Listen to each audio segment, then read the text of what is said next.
Hello everyone. First creates, finds the first and last date of the month for each combination of LOC and product using calculate and calculate.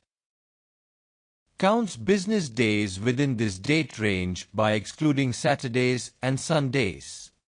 Ensures that weekend days return 0 by checking weekday 2 is equal to 6.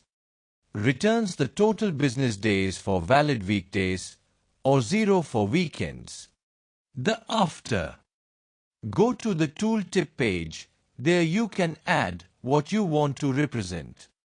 As a tooltip, then after add measure to filter which data you don't want to show, filter the visual. Here I filtered monthly target is not equal to 0. Then after created dynamic title. If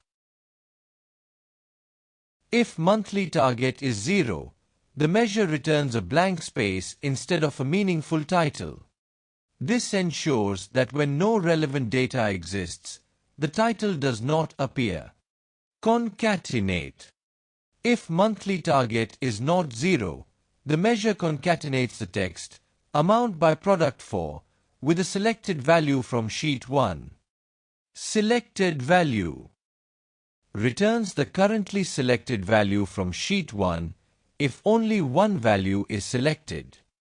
If multiple values are selected or no value is selected, it returns the default value. Then after creating this measure, use this measure in dynamic title for visual. Then after go to main report, select visual, then go to tooltip, then select tooltip page.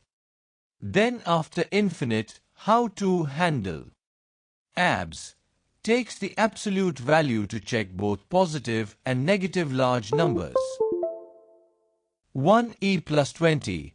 This sets a threshold for detecting infinite or excessively large values.